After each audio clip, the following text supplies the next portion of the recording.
Magister Carmen Ortiz Salas, tenga usted muy buenos días. Hoy voy a justificar el tema de permeabilidad del suelo. En el campo del trabajo, el ingeniero civil constantemente se enfrenta a diversos problemas surgidos por el tipo de suelo con el cual tratará.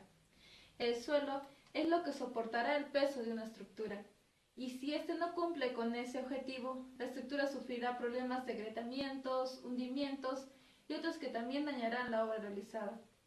Pero el suelo no solamente es utilizado como base para soportar las cargas, sino también en taludes como material para la construcción de viviendas. La diversidad de usos que ahora en día se le da al suelo es el resultado de mucho tiempo de investigación. Si queremos definir qué es permeabilidad del suelo, podemos decir que es la facilidad o dificultad que tiene el suelo de permitir que lo atraviese el agua a través de sus vacíos.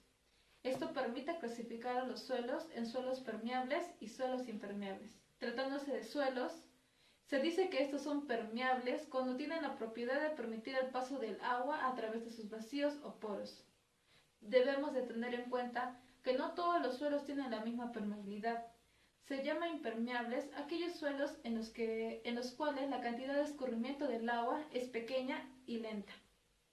Para ser permeable un material debe ser poroso, es decir, debe contener espacios vacíos o poros que le permitan absorber el fluido. A su vez, tales espacios deben estar interconectados para que el fluido disponga de caminos para pasar a través de la materia. El líquido es normalmente agua y el gas se manifiesta a través de vapor de agua. Por lo tanto, se habla de medios porosos. A estos medios se les caracteriza a través de su porosidad y a su vez esta propiedad condiciona la permeabilidad del medio o del material en estudio. Ahora hablaremos sobre las clases de permeabilidad. Las clases de permeabilidad del suelo suelen medirse en función de la velocidad del flujo del agua a través de este durante un periodo determinado. Por ejemplo, para la agricultura y de conservación se basa en la tasa de permeabilidad. En ingeniería civil se centra en el coeficiente de permeabilidad. En la piscicultura se basa en la tasa de filtración y coeficiente de permeabilidad. Para la construcción de diques se usa el coeficiente de permeabilidad. Para la ordenación de estanques se aplica la tasa de filtración. Podemos observar un cuadro del coeficiente de permeabilidad que nos indica el tipo de suelo y la permeabilidad que tiene, si es rápida, moderada o lenta. En ingeniería civil, la determinación de la permeabilidad del suelo tiene una importante incidencia en los estudios hidráulicos.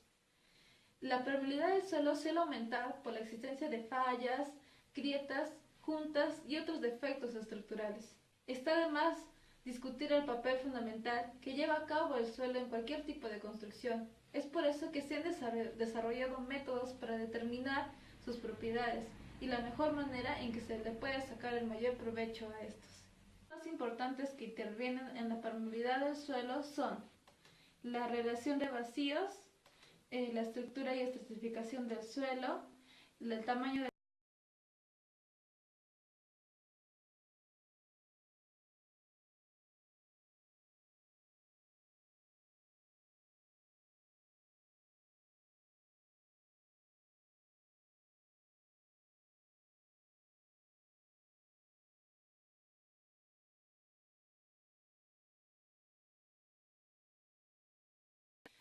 el tamaño de las partículas. La permeabilidad de un suelo será más baja cuanto más pequeñas sean sus partículas. Ahora tenemos como cuarto punto el grado de saturación. Cuando mayor sea la permeabilidad debido a la reducción en los canales disponibles al flujo de agua. Tenemos como quinto punto el peso específico. A mayor peso específico será menor la permeabilidad.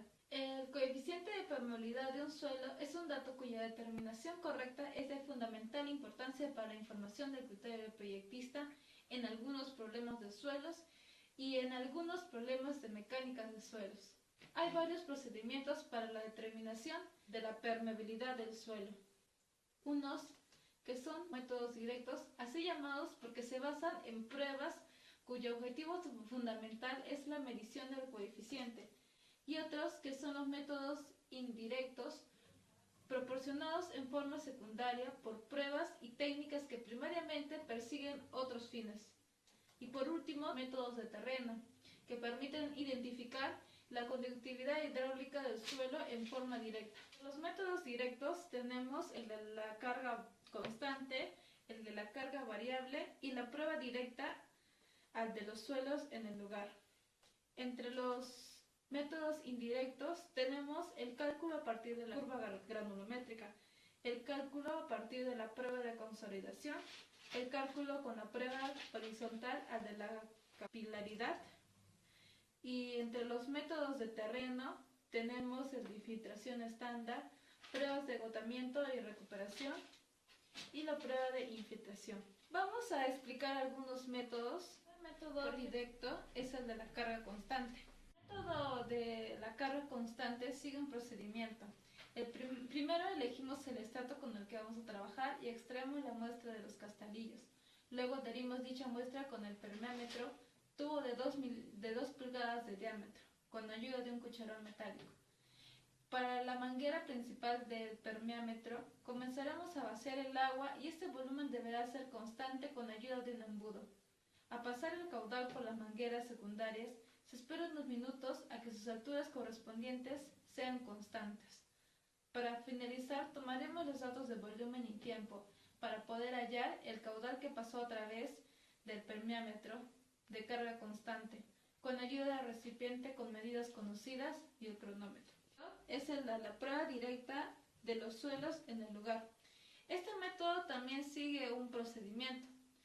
Se realiza una excavación en la calicata con dimensiones de 1 metro por 1 metro por 1 metro de profundidad. Esto se debe ubicar colindantemente a las calicatas hechas al inicio del estudio.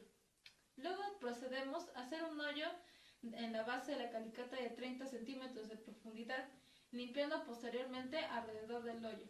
Se introduce un tubo de 1 metro de largo y de diámetro de 2 pulgadas en posición vertical, asentándolo bien en el hoyo de 30 centímetros de profundidad en la base de la calicata.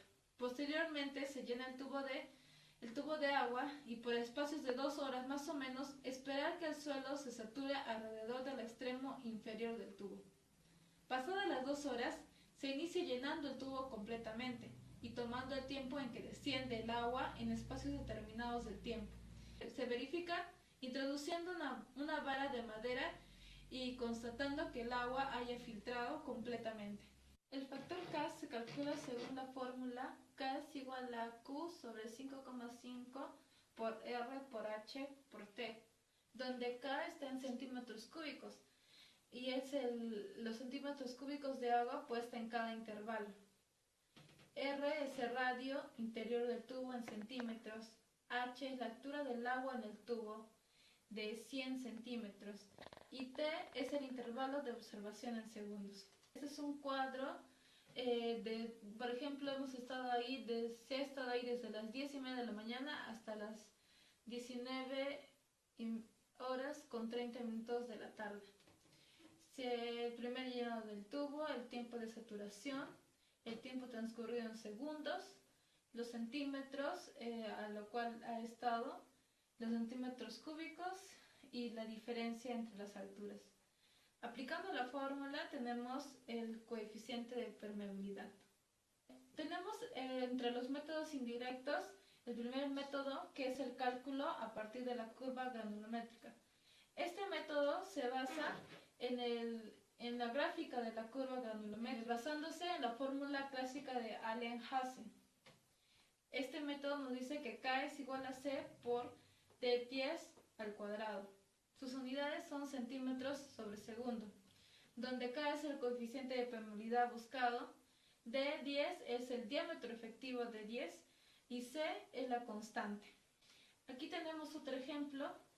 Por ejemplo, es una calicata que tiene 4 estratos, sus respectivas profundidades, el D10 respectivo, la constante que en este caso va a ser 116, el coeficiente de permeabilidad por estratos encontrados, y su clasificación. El coeficiente de permeabilidad sería 7.44 en este estrato.